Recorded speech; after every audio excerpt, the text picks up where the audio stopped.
asalaamaaleykum wa rahmatullah wa barakaatu mbokk yi maa ngi leen di nuyuwaat di leen ziar di ñëw tey si benn secret bu am solo boo xam ne si wàllu diggante lay dox. dafa nekk ne mbir moo xam ne dafa bëri lu koy nit ñi di jàmbat, moo tax ma leen koy faral di si dimbale di leen si dimbalante ak yéen, ndaxte jamono ji sëy neexutut, diggante yi neexutut. waaye nag secret bi dafa nekk secret boo xam ne mën naa wax ne bu ma leen dalee jox secret ba tey maa ngi leen di doog a jox secret boo xam ne moom macha allah képp ku ma dégg te am xam-xam dina xam li may wax bu baax, ndaxte xam-xam dañ koy séddoo.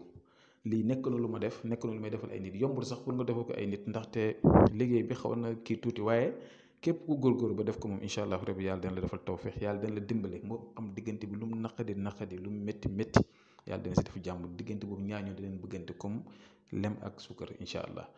kon nag condition yi mooy def leen ko si anam bu neex yàlla na rafet, bu ko kenn jël di ko def pour lor doomu aadama wala pour def ko si affaire caaxaan, ndaxte képp ku si def tam du nangu du jàpp, ndaxte man ñaan naa si ba pare. waaw kon képp ku koy def rek jublu ci lu baax. kon li ngeen war a def mooy ut ñetti buum bu xonq, buum bu weex ak buum bu ñuul, nga boole ñetti buum yi nga raw ko.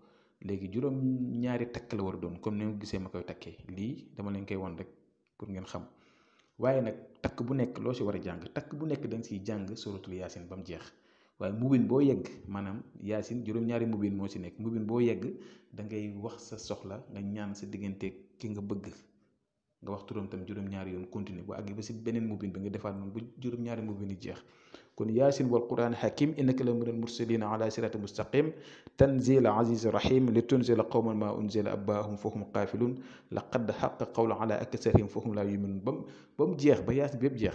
waaye nag comme par exemple boo agsee ba lii exemple la ba wa kullu shay'in ahsaynaahu fi imaamin mubiin, nga taxaw foofu wax lépp loo bëgg sa diggante ak nit ki, dégg nga wax turam juróom-ñaari yoon. après nag nga continuer, dégg nga noonu ngay def. mais nag boo waxee noonu wax loolu ba juróom-ñaari mubin jeex, ba nga jeexal yaasin bi da ngay fas benn fas jàngat yaasin. noonu ngay def di def na bu am juróom-ñaar. kon da nga may déglu bu baax mën a xam ne ma bëgg a wax, dégg nga. kon dégluwaat leen vidéo bi mën a comprendre, ndaxte secret bu ama am doole la. li ma leen wax man xam naa ko.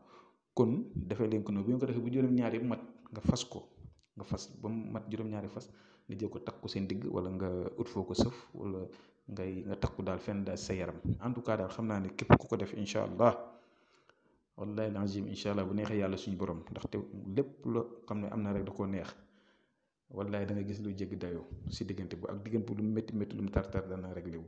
kon def leen ko si anam bu rafet, anam bu neex yàlla. bu suba incha allah asalaamaaleykum.